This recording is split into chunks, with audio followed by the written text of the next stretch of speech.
Olá, seja muito bem-vindo ao podcast Você em Dia Saúde, produzido pela Bion, indústria farmacêutica, que desenvolve biomedicamentos para pacientes com doenças crônicas no Brasil.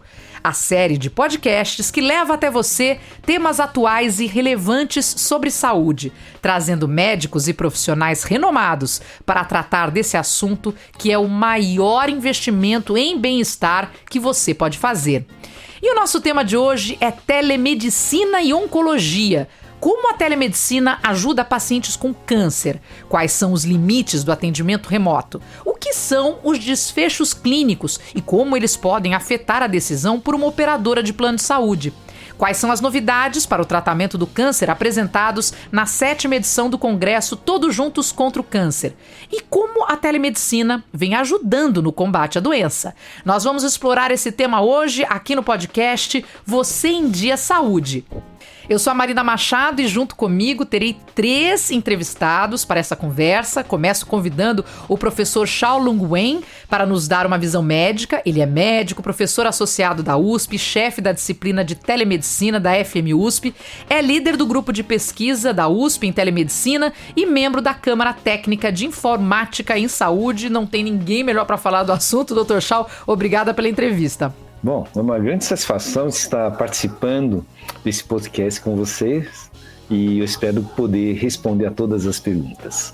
Então vamos lá, Dr. Xiao, até pouco tempo, para uma pessoa que vive, numa cidade distante dos grandes centros urbanos, seria impossível ter acesso a profissionais de saúde de grandes hospitais e clínicas das capitais. Mas tudo isso parece que mudou e de forma bem rápida com a pandemia do coronavírus. A telemedicina foi autorizada, por enquanto em caráter emergencial aqui no Brasil, e agora essa modalidade de atendimento à distância levou à inclusão de muitos brasileiros a melhores cuidados com a saúde. Então eu queria começar te perguntando sobre o que pode e o que não pode ser feito por telemedicina e quais as limitações desses atendimentos. Marina, eu queria te dizer a primeira coisa, que telemedicina não é um assunto novo. Ele já começou na década de 60 e eu comecei a trabalhar com telemedicina desde 1997 e a primeira resolução de telemedicina do Conselho Federal de Medicina é de 2002, então no mínimo é 18 anos. Sim. É que tudo isso vinha sendo desenvolvido e pela pandemia acelerou a necessidade da implantação de uma forma mais urgente. Então, esse é um primeiro ponto. A telemedicina não é uma ferramenta. A telemedicina é um método médico de cuidar das pessoas de uma forma não presencial. Nesse quesito da telemedicina, inclusive governamental, nós já começamos a trabalhar desde 2007 na questão do programa Telesaúde Brasil Redes para atenção primária. E aí nós tivemos uma série de questões. O ano passado nós tivemos uma discussão dentro da área médica que revogou a última resolução, mas por causa da pandemia, eu diria, foram reautorizados 4 serviços de telemedicina. 3 pelo ofício 1756 do Conselho Federal de Medicina, no dia 19 de março, que é a teleorientação, o telemonitoramento e a teleinterconsulta médica. E no dia 20 de março, o Ministério da Saúde, de posse nesse ofício, autorizou a teleconsulta médica, inclusive em pré-avaliação clínica. Isso quer dizer, permite uma avaliação médica por telemedicina, mesmo para pacientes novos. Eu queria fazer alguns destaques. Teleconsulta não é sinônimo de telemedicina. Teleconsulta é apenas um dos serviços que pode ser feito pela telemedicina. Esse é um primeiro ponto. O segundo ponto, o telemonitoramento e a teleinterconsulta muitas vezes são mais carro-chefe do que se pensa, porque principalmente em oncologia, a teleinterconsulta é um médico receber, na verdade, raciocínio, opinião de especialistas em oncologia em qualquer lugar do país. Então, nós podemos dizer que a teleinterconsulta melhora a logística de saúde. Então, só para eu pontuar isso, Dr. Xiao, a pessoa, quando a gente fala de telemedicina, as pessoas muitas vezes remetem, como o senhor estava falando, a essa teleconsulta. Então, eu vou ter acesso a um médico e ele vai me olhar pela tela e nós vamos conversar sobre. Mas o senhor, por exemplo, pontua agora que um médico consulta outro médico, porque eu estou nos rincões de não sabe Deus onde desse Brasil gigantesco, eu não sou especializado em câncer de mama e eu vou ter acesso a alguém do Sírio-Libanês que seja especializado, que vai poder me orientar com base nas informações que eu tenho do paciente, o que poderia ser feito naquele caso, é isso? Exatamente, ou o acesso ao ICESP, o AC Camargo, Hospital de Câncer de Barreto. Então, a telemedicina, ela permite distribuir qualidade médica para todos os pontos que forem necessários. Então, a teleinterconsulta é excelente para melhorar a qualidade do atendimento na ponta. O segundo ponto, principalmente em câncer, uma consulta, ele tem pouco significado. Qual é o maior significado? Da interconsulta e o monitoramento contínuo para resolver o problema do paciente. Então, telemonitoramento e teleinterconsulta são serviços fundamentais em telemedicina. A telemedicina é um ato médico. Portanto, o médico é 100% responsável pelo paciente no momento em que se conectou. Portanto, aquilo de achar que uma videochamada é uma telemedicina, não, isso não é telemedicina. O médico nunca faz videochamada. O médico faz um raciocínio investigativo e se torna responsável pelo paciente. Senão, ele não deve atender o paciente. E aqui eu quero abrir uma pauta, a telemedicina responsável. A telemedicina onde o médico se preocupa com uma pessoa. E aí entra mais outro ponto que o Conselho Federal de Medicina tinha autorizado, que é a teleorientação.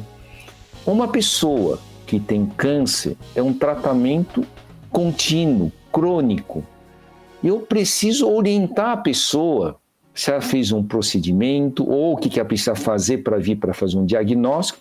E aí, aqui eu criei o conceito da chamada a logística de cuidado às pessoas. Tá? Então, isso é importante que todo mundo comece a exigir uma telemedicina responsável e não uma videochamada, porque hoje eu vejo, inclusive, propagandas exageradas, né?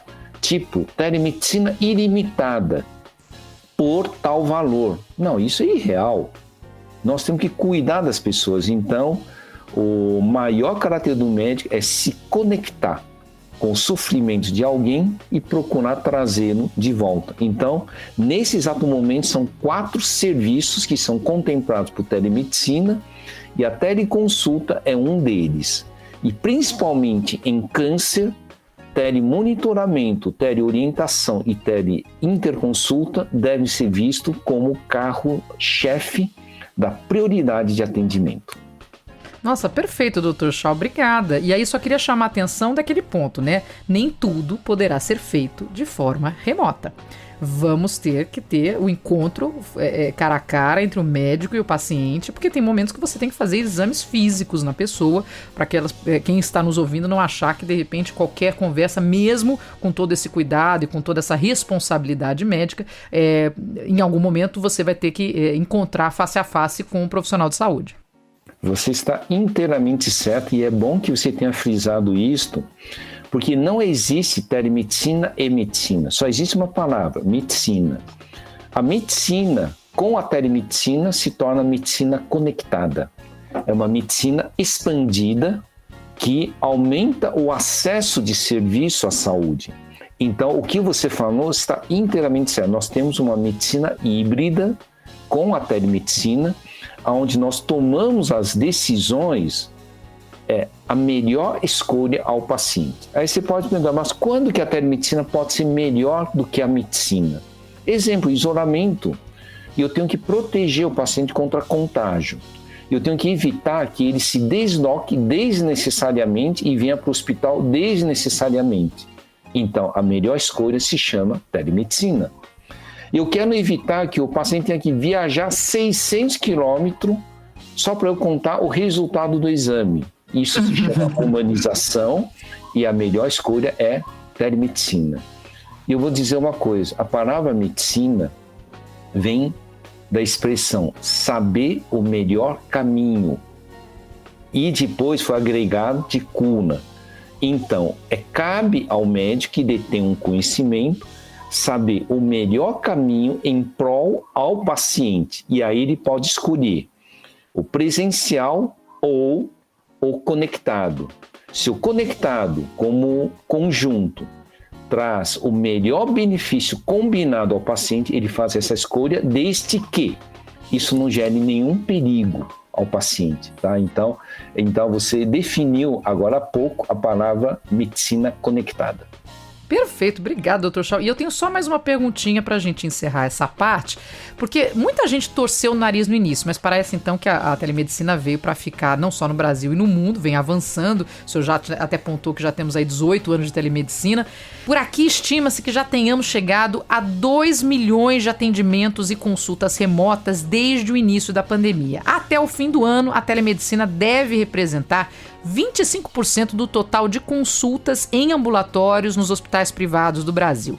Mas não devemos parar por aí, não é, doutor? Porque eu vi que a internet 6G está chegando e com ela será possível, inclusive, popularizar as cirurgias à distância. Isso seria uma ótima notícia para quem tem, por exemplo, um tumor maligno e precisa de um especialista, mas não mora nos grandes centros. Aí a gente pula da etapa apenas de uma consulta, uma interconsulta, né, entre um médico falando com um especialista, como um especialista podendo operar à distância com muito mais segurança.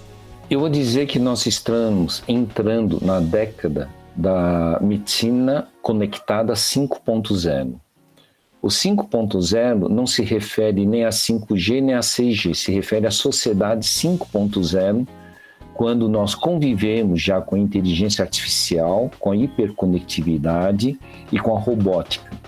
Então nós aprenderemos a ser mais humanos, nós aprendemos a buscar ecossustentabilidade de outro e, naturalmente, nós temos que ter a saúde 5.0.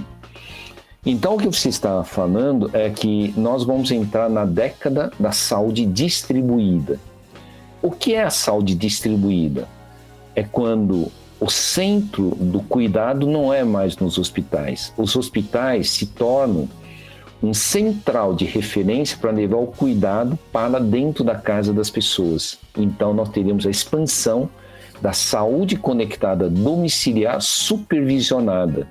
Então, eu vou te prover o serviço contínuo em saúde para a sua casa. Mas note que eu usei a palavra saúde, eu não usei a palavra doença. Então, a prioridade para nós nessa década será que evitar que você fique doente. E se você ficar doente, eu vou cuidar de você nas fases iniciais, porque eu tenho chance de cura. Esse é um primeiro... Melhor programação impossível. Então, o que nós temos que perseguir com a telemedicina é isso. Nós queremos alcançar a distribuição de saúde para as pessoas e, se necessário, fazer uma logística para recuperar a pessoa da doença na forma mais fácil, que é a logística de saúde. E se nada disso der certo, nós temos que levar o conforto às pessoas, que é o cuidado paliativo. Então, essa é a missão médica, só que ela pode ser expandida via as teletecnologias, tá? Então, acho que nós temos que perseguir isso, nós temos que ensinar os médicos do amanhã a serem mais humanos, nós temos que procurar instruir melhor a população sobre o que é telemedicina e a medicina conectada e o que eles devem exigir de qualidade mínima para não serem ludibriados por qualquer propaganda que cria uma ilusão que eles vão receber uma saúde, digamos, global. Tá? Então, acho que essa tem que ser a nossa missão. Então, eu acho que esse teu podcast é um bom caminho para nós conscientizarmos a população para a busca de qualidade. E cabe ao Conselho Federal de Medicina fiscalizar que a qualidade seja entregue ao paciente e à população. Tá? Então, é dessa forma que nós formamos uma sociedade cada vez mais consistente. Olha, Dr. Shah, muito obrigada pela sua entrevista, pelo seu conhecimento, e ficou tão mais claro para mim os alcances e até um olhar diferente para a telemedicina neste momento e com agora uma esperança para um futuro não tão distante. Muito obrigada pela sua participação. Foi uma grande honra e qualquer coisa estou à disposição. Obrigado.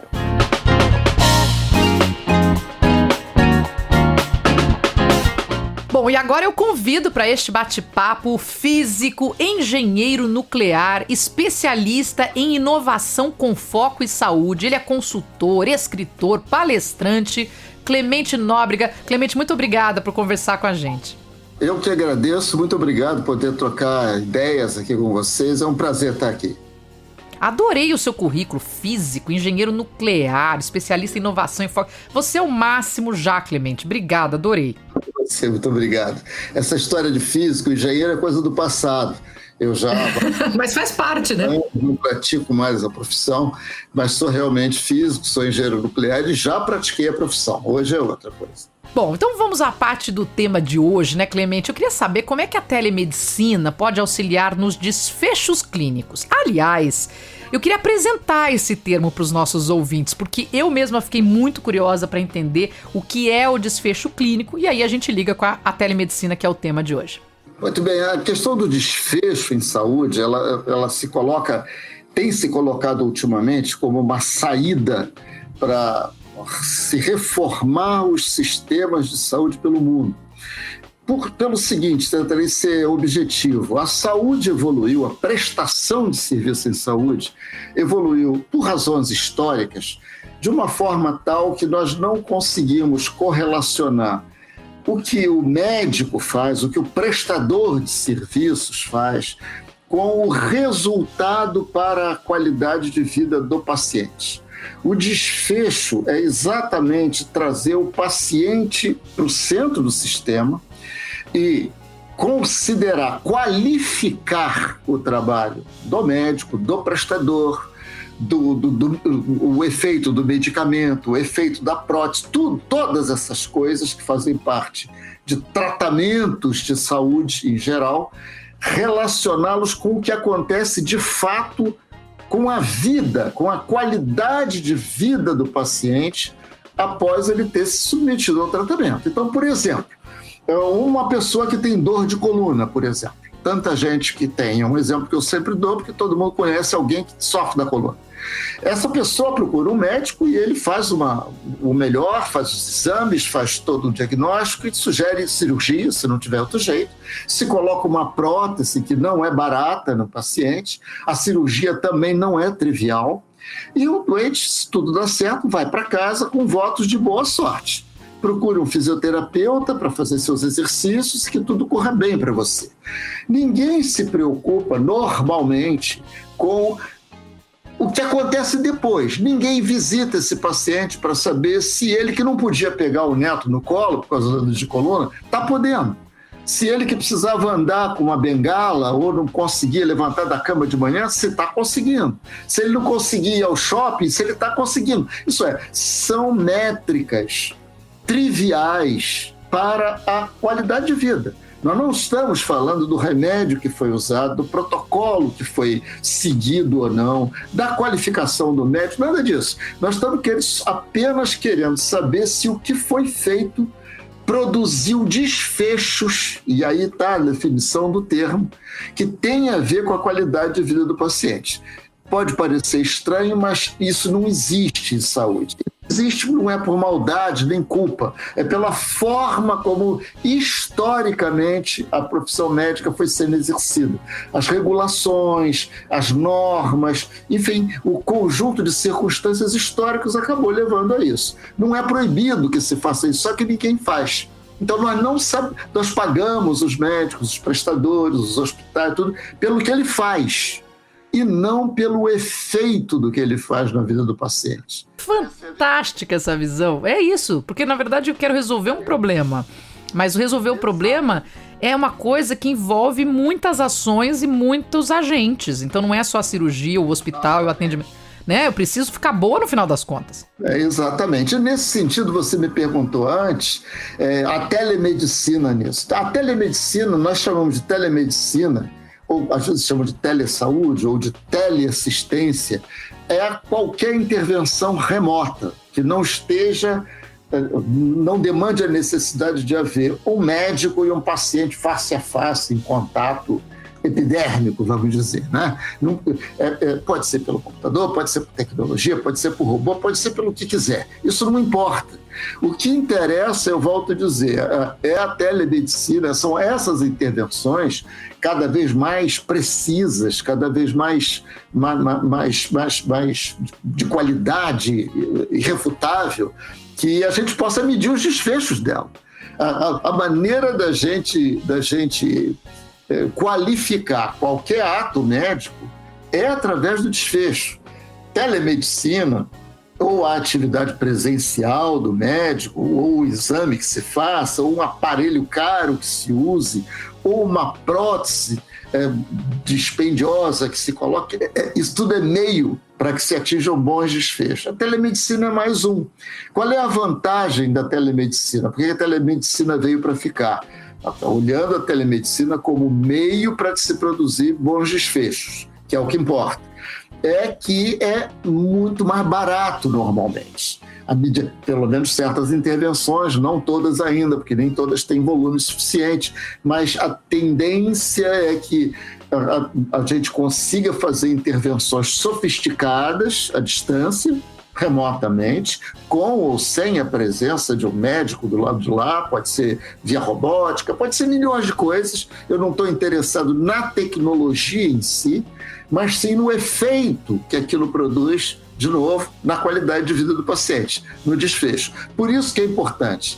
Nós definimos valor em saúde como os desfechos que você obtém, dividido pelo custo que você tem para obter esses desfechos. Então, se você consegue obter desfechos bons, bacanas, nesse nível que eu coloquei para você antes, que não conseguia pegar o neto, depois passa a conseguir e tal, o desfecho legal, a gente vai lá, mede, certifica, acima de qualquer suspeita. Se esses desfechos são bons e o preço que eu pago para obter esses desfechos é menor do que antes, então eu estou obtendo um valor muito maior.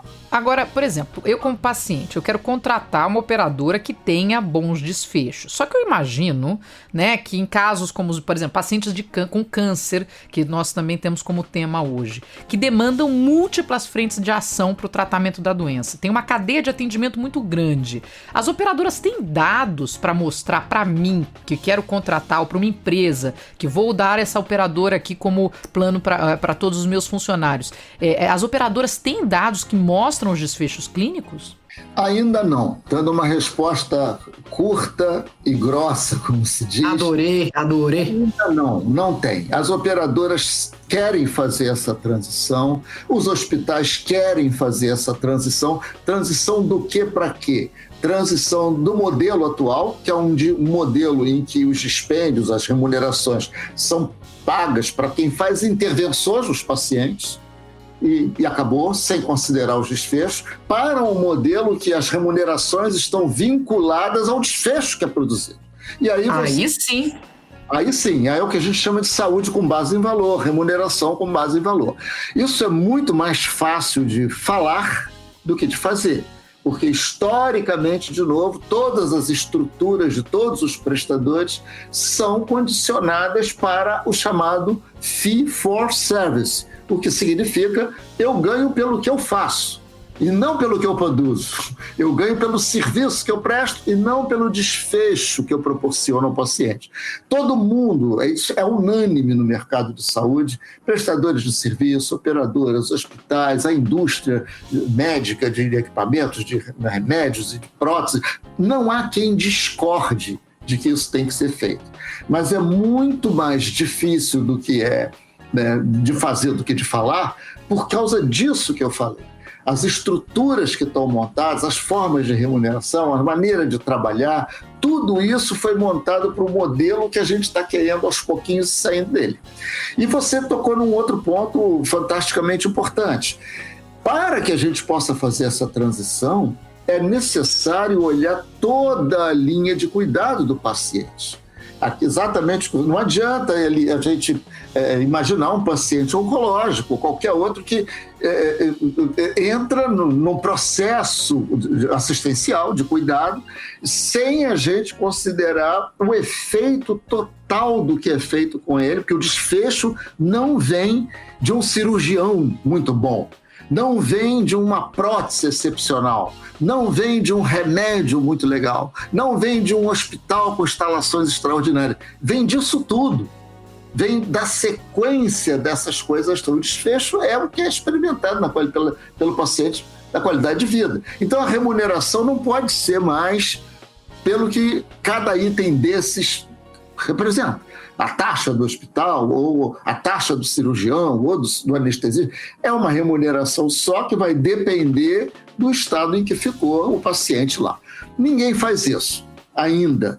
Há muitos projetos experimentais, a gente vê com muito otimismo isso, muita gente, muitos prestadores, muitas operadoras fazendo projetos piloto para aprender a fazer isso também, porque isso não é uma coisa trivial. Como eu digo, o conceito é muito simples, é esse que eu expliquei aqui, mas a realização na prática demanda muitas coisas. Como é que eu vou entender depois? Quantas vezes eu vou ligar, eu vou usar um aplicativo, eu tenho que ter um volume de dados que seja estatisticamente significante para poder fazer uma afirmação importante e válida sobre o desfecho. Alguém tem que certificar esses desfechos. Sem dúvida. Mas aí fica a minha dúvida final e rapidinha. Como é que um paciente pode ter acesso a essas informações para saber, por exemplo, se o plano de saúde tem um bom desfecho clínico? Ou, nesse momento, não temos como saber isso?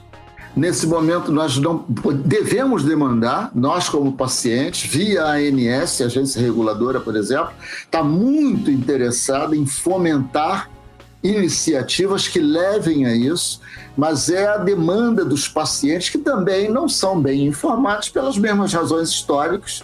A gente acredita no que falam para a gente fazer, a gente faz, porque nós não somos especialistas e não tem a contraprova de que aquilo ali é bom, que é o desfecho, porque a gente não mede os desfechos. Temos que passar a medir desfechos, divulgar amplamente para a sociedade esses desfechos, depois de certificados, por uma terceira parte independente que também ainda não existe no mercado.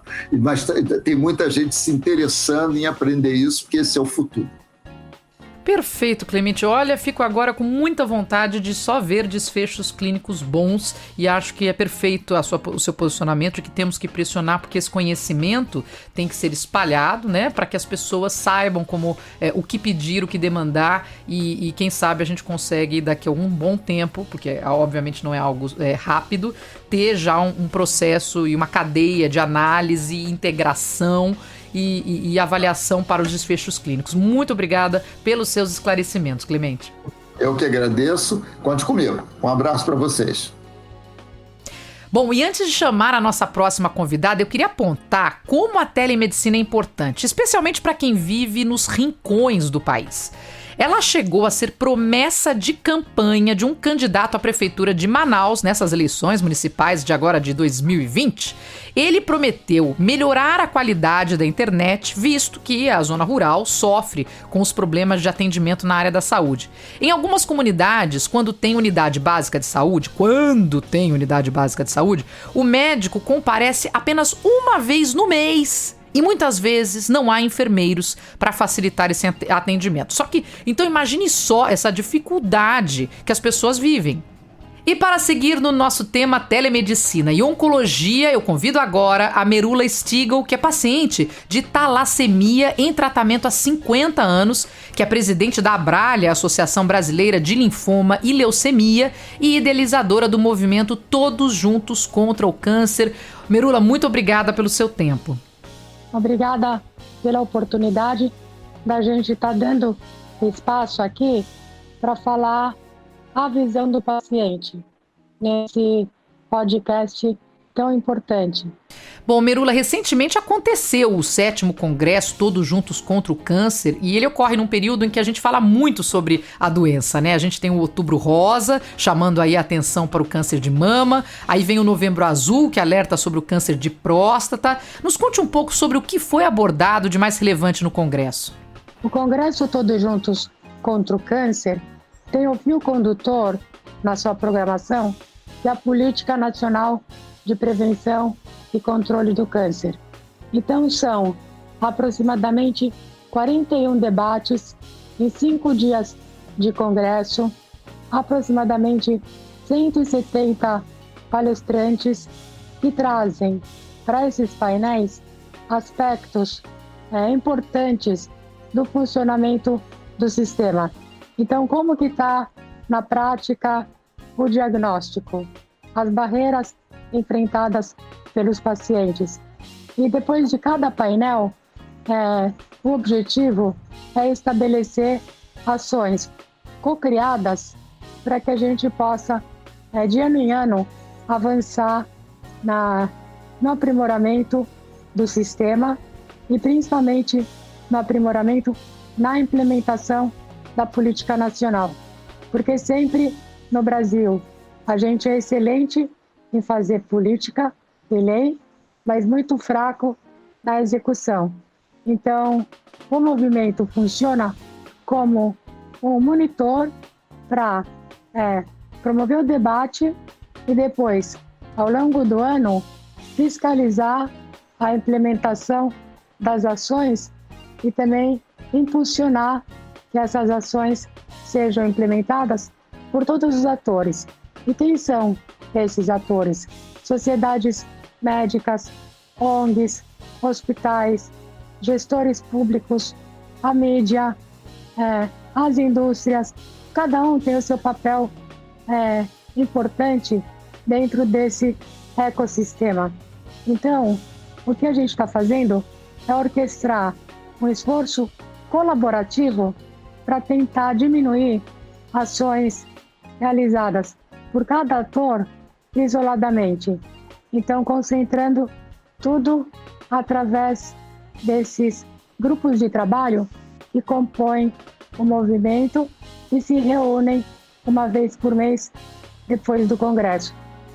Nossa, que ótimo, né? Porque é aquela coisa, o que está acontecendo num canto pode ser muito útil para o que é necessário num outro canto, e quando todo mundo está falando a mesma língua e entendendo, né, o que pode ser feito para solucionar algumas questões, isso realmente compartilhar ajuda bastante. Agora, como o nosso tema hoje é telemedicina e oncologia, o que você pode nos dizer sobre os avanços tecnológicos atuais e esse tipo de atendimento à distância, né? Como é que eles contribuem para a prevenção e o tratamento do câncer, Mirula? Sim, a pandemia acabou impulsionando muito a implementação da tecnologia. A tecnologia já estava lá, disponível para todos, mas ninguém confiava que no Brasil, um país que a gente gosta do aperto de mão, do abraço, a gente conseguiria se adaptar e falar com o nosso médico por uma câmera, né? Aí o que aconteceu? Com esse advento da pandemia, acabou que o paciente com câncer ficou com medo de frequentar o hospital e, ao mesmo tempo, o hospital também não estava preparado para receber esse paciente. Então, no início, nós, da Brale, tivemos que migrar os nossos atendimentos por WhatsApp, por e-mail, por telefone, para tentar acalmar esse paciente. E principalmente, o que a gente sentia mais era o medo. O medo, o que vai acontecer, meu tratamento. E então a gente precisava, nesse primeiro momento, fazer esse acolhimento. Depois, na oportunidade de estar em contato com as empresas para ver de que forma a gente conseguiria canalizar apoio financeiro das empresas para melhorar os projetos que a gente está oferecendo, nós tivemos a sorte de encontrar na Bion uma empresa que quis escutar o nosso projeto de implementar a telemedicina para poder melhorar esse atendimento com os pacientes. Então, qual que é esse projeto da Brale que vai ser iniciado nas próximas semanas? É um grupo de experts, né, oncohematologistas, que são, na verdade, 2 médicos, que foram contratados pela Abrale, vão estar recebendo na agenda, o agendamento de pacientes já diagnosticados com algum tipo de câncer hematológico, para fazer esse atendimento com qual propósito? Primeiro, orientar em relação a efeitos colaterais, orientar em relação à rotina do tratamento, esclarecer dúvidas sobre a doença e o tratamento proposto, acalmar a pessoa e fazer esse acolhimento de que, sabe, você está no caminho certo, fica tranquilo, conversa com o seu médico essas questões, né? Ajudar o paciente a elaborar uma lista de perguntas para poder fazer para o seu médico, quando ele tiver a oportunidade de encontrá-lo pessoalmente, e também servir como apoio para segunda opinião médica. Essa plataforma permite que a gente receba, pela própria plataforma, laudos e imagens de exames, e também permite ao médico fazer prescrição de medicamento e também de exame. Nesse primeiro momento, a gente não vai estar prescrevendo quimioterápico, porque isso é uma responsabilidade do médico que está assistindo o paciente de perto. E nós não somos uma unidade de assistência médica. Nós somos uma unidade de orientação e educação do paciente. Então, todo esse serviço de acolhimento, de orientação, aonde ele tem que ir, que hospital ele vai procurar, né? Em que momento ele precisa ir para o hospital, porque se ele está numa fase de monitoramento da doença, já com remédio oral que ele toma em casa, ele pode continuar tendo esse acompanhamento e ficar em casa. E, Mariana, uma coisa bem importante para falar, esses pacientes que vão ter acesso a esse projeto, que é de uma forma gratuita, né? Então, nenhum paciente vai pagar pela consulta. E outra coisa mais importante ainda, todos os pacientes vão ser pacientes do SUS no primeiro momento. Então, são pacientes que de outra forma não poderiam ter acesso a um serviço de telemedicina, porque nenhum hospital do SUS está oferecendo, né, esse serviço até o momento. Nossa, Merula, que gostoso saber, né? Eu adoro dar boas notícias, então só de ouvir que as pessoas vão ter acesso, imagino a aflição das famílias, dos pacientes, em tentar conseguir informações e ficar seguros no atendimento. Então, parabéns pelo seu trabalho, parabéns pelo trabalho da Abrale. Esse projeto já está sendo implantado? A pessoa já tem acesso a isso ou vai começar ainda? Olha, só para você ter uma ideia, a gente já tem 30 pacientes agendados esperando começar o atendimento. Quer dizer, a gente nem lançou o projeto, mas as pessoas já estão aguardando para começar o atendimento. Em que fase que a gente está? A gente está na fase da customização da plataforma, né? Então a gente tem que dados vão ser perguntados para o paciente. Então a gente chama de anamnese, né? E quando que a plataforma já vai estar funcionando? Só porque estamos aqui lançando ela aqui no podcast? Olha, a nossa intenção é que em dezembro esses primeiros pacientes já possam ser atendidos. Olha que maravilha. Então, se você, querido ouvinte, está ouvindo este podcast ainda este ano de 2020, em dezembro você já pode ter acesso, apesar de que já tem uma filinha montada, mas a partir de 2021 isso já estará disponível pela Abrale. Merula, eu queria te agradecer muito pela sua participação, por nos dar esse olhar, né, e dar essa notícia que eu acho que é importante para todo mundo que está ouvindo. Muito obrigada pela sua entrevista. Olha, muito obrigada. E outra coisa, é importante deixar o site da Abrale, que é o abrale.org.br, para que as pessoas possam entrar em contato nos nossos diferentes canais, por WhatsApp, por e-mail, pelo site, pelo Fale Conosco, pelas redes sociais. A gente vai estar divulgando o projeto amplamente e lembrando, não é para qualquer tipo de câncer, é só para câncer hematológico e para paciente já diagnosticado. Então, se você puder reforçar isso no seu fechamento, acho importante. Reforçado está. Obrigada mais uma vez, Meruli, parabéns mais uma vez. Tá bom, muito obrigada e vamos em frente. Tem vários desafios, mas aos poucos a gente vai vencendo.